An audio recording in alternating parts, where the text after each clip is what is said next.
السلام عليكم ورحمة الله وبركاته. دعوة يا صاحب يا الوانيني سلامي كوسو دعوة channel كان حسوب سبسكرايب صار لايك شير مردارو جارسي سي دad badan oo arkaan amnika la wadaag videogan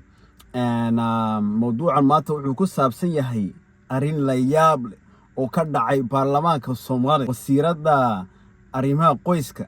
Khadiijo waxay maanta ku dhawaaqday sharci cusub ku saabsan hablaha yaryar guurka lagu qasbayo iyo maaragtay badanku waxa ka hadlaysay badanka hablaha xuquuqdooda lama siiyo markay guursadaan marka waxay tiri hablaha Muqdisho ku nool qudba siro ay iskuursadaan ka waran qudba sirada hoos aad ku guursatid wata walaalka wata aabaha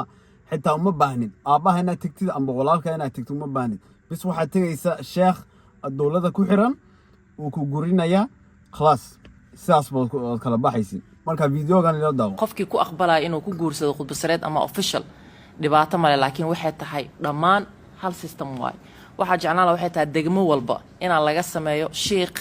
oo la diiwaan geliyo oo license la siiyo oo sanad leh oo la dhigi karo ninkaas uu sharciyeysan yahay sida loo ogaado adduunkana way ka jirtaa marka taas aan ku dar lahay arimaha sharciga qof oo sheekh ama degmo walba in lagu daro iyo noqon qof walba qof inuu iska meerin karo sida systemka ay u tahay qofkiin uu shahaado haysan karo gabdhaha Soomaaliyeed u badnaan khudbasareeda loo guursadaa lama ogo ma la diiwaan geliyo diiwaan gelinta muhiim waay kasaad u jeedin waxay tiri khudbasirada sharci baan ka dhagaynaa marka dhallinyaradii oo raba inay hoos ku guursadaan qudbo siro inay ku guursadaan dhibaato ma jirto degmo kasta waxaa maaragtay sheekh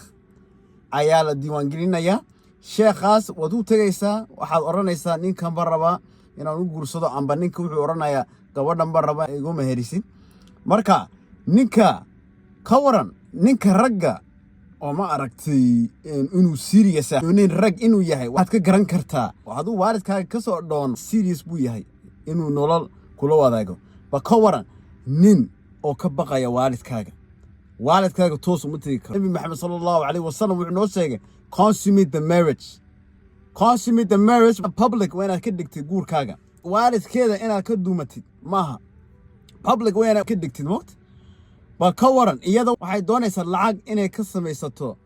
guurka ya qof walba guursanayo sharci wala diiwaan gelinaya lacag buu bixinayaa sanad kasta si ay dawladda ogaadaan guurkaaga iyo inuu sharciyeysan yahay gabadhu xuquuq inay hesho bal ka waran soo waxa weeyaan dawladdan Soomaaliya ka jirta dawlad ma oran kartid waxa weeye fikirka reer galbeed ayay ka shaqeynayaan kuwan ya danteena noma shaqeynayaan waa batu khaa'imiin weeyaan saqajaami telegram ka niikanayaan ya xaraam bay xalaal ka dhigayaan ka waran ya xalaal waxay ka dhigayaan wax adag laakiinse xaraam aad rabtid tumasho inaad bakhlaysid aad rabtid free waxa doonti samay nabiga sallallahu alayhi wasallam wuxuu noo sheegay danad xishood haysan waxa doonti iska samay ya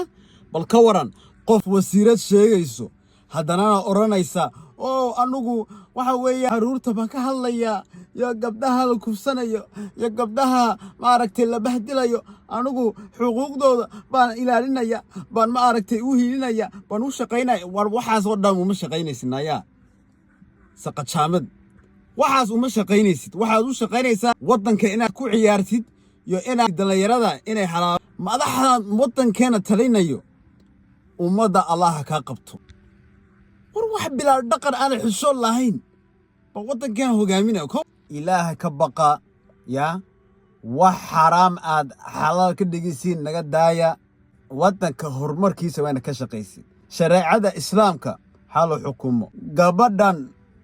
qudbasirada gursanayso waxaad ku tiraahdaa aabaha aaway walaalka aaway ya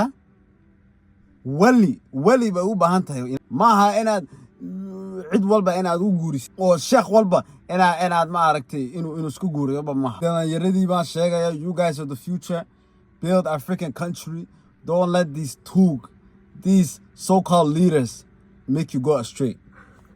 وبالله التوفيق داد انتن وقاردين ان سبسكرايب سارة ميل وقارسي فيديو غان بدو اركان I'm gonna post another video soon. See you lot later. Assalamu alaikum wa rahmatullah.